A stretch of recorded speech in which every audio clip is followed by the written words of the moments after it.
अस्सलाम वालेकुम दोस्तों, आप सब कैसे हैं। उम्मीद आप सब खैरियत से होंगे, खुश होंगे। तो चलिए आज की रेसिपी शुरू कर देते हैं। आज बनने वाला है लच्छा पराठा। आज जो लच्छा पराठा बनेगा वो ऐसा लच्छा पराठा होगा कि उसका एक एक लच्छा आपको दिखाई देगा। तो चलिए इसकी रेसिपी शुरू करते हैं। तो यहाँ मैंने 1.5 किलो मैदा ले लिया है। मैदे मैंने 1.5 चम्मच नमक डाल दिया है। नमक आपने टेस्ट के अकॉर्डिंग भी डाल सकते हैं। फिर जितना आपने मैदा लिया उस हिसाब से आपको चीनी डालनी है। यानी अगर आपने 250 ग्राम मैदा लिया तो इसमें 1 चम्मच आपको पिसी हुई चीनी डालनी है। तो 1.5 किलो मैदा में आपको 6 चम्मच पिसी हुई चीनी डालनी है। अगर थोड़ा आप मीठा कम खाना पसंद करते हैं या शुगर पेशेंट है तो इसको स्किप कर सकते हैं। फिर यहाँ मैंने आधा केजी दूध लिया था। दूध को अच्छे से बॉयल करके फिर ठंडा कर लेना है, बिल्कुल यानी कि रूम टेम्परेचर पे दूध होना चाहिए। आप थोड़ा थोड़ा दूध जो है मैदे में डालते जाएं और इसका सॉफ्ट सा डो तैयार कर लें। डो जो है बहुत सख्त नहीं होना चाहिए, बिल्कुल सॉफ्ट होना चाहिए। इस तरह से यहाँ देखिए डो तैयार कर लिया है। डो को आप 1 घंटे के लिए रेस्ट पे छोड़ देंगे। जब हम इसको रेस्ट पे छोड़ेंगे तो बहुत ज़्यादा ही सॉफ्ट हो जाएगा। अब 1 घंटा हो चुका था। 1 घंटे बाद जब मैंने डो को देखा तो ये अच्छे से सॉफ्ट हो चुका था। अब इसमें थोड़ा सा ऑयल डाल लेंगे या फिर आप घी का इस्तेमाल कर सकते हैं, मेल्टेड घी डाल लें। उसके बाद इस तरह से थोड़ी देर के लिए इसके साथ कसरत कर लें, यानी इसको बहुत ही चिकना कर लेना है आपको। जब डो चिकना हो जाएगा तो उसको 10 मिनट के लिए छोड़ दिएगा। 10 मिनट के बाद उसकी लोइयाँ काटना शुरू कर दिएगा। यानी अब हमें पराठे के लिए लोई काटनी है। ध्यान रहे कि लोई आप एक ही साइज़ की काटें, बहुत ज़्यादा छोटी बड़ी नहीं होना चाहिए। तो देखिए इस तरह से मैंने एक बड़ी लोई काट ली है। पूरे आटे में 17-18 लोई निकली, यानी 1.5 किलो मैदे में 17-18 पराठे बन जाएंगे। अब इस तरह से लोई को ढक के आधे घंटे के लिए छोड़ दें। आधे घंटे में जो लोई है वो थोड़ी सी सॉफ्ट हो जाएगी।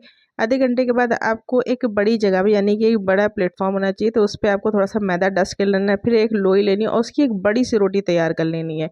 तो देखिए बिल्कुल महीन इस तरह से रोटी आप तैयार करेंगे और जितनी बड़ी आपसे हो सकती है आप उतनी बड़ी कर लीजिएगा।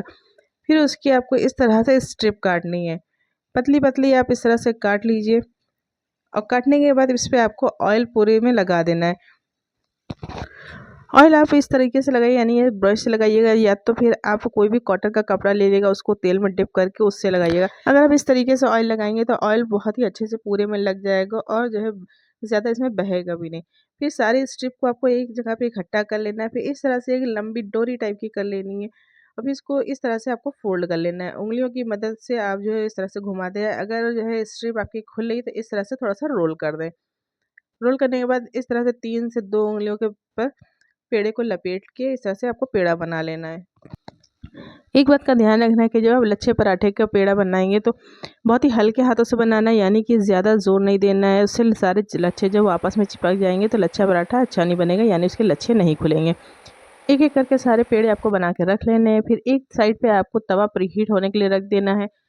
फिर एक आपको लोई लेनी है और इस तरह से हाथ की उंगलियों की मदद से उसको बढ़ाना और पराठा तैयार कर लेना है। यहाँ पे आपको बेलन का इस्तेमाल बिल्कुल भी नहीं करना है। एक तरफ जो तवा रखा था वो प्रीहीट हो चुका है। अब इस पे आपको पराठा डाल देना है, यानी कि जो आपने रोटी तैयार की थी वो उसको डाल देना है। एक साइड से जब वो हल्का सा सिक चुका होगा तो इसको फिर से पलट देना है और पलटने के बाद इस पर ऑयल लगा देना है। तवे को बहुत तेज़ आपको गर्म नहीं करना है, मतलब बहुत ही हल्का गर्म होना चाहिए ताकि ये हल्के हल्के पे ये पकेगा तो ये बहुत ही अच्छा पकेगा। ऊपर से क्रिस्पी होगा, अंदर से बिल्कुल सॉफ्ट होगा। और धीमी आंच पे ही इसको सेकिएगा।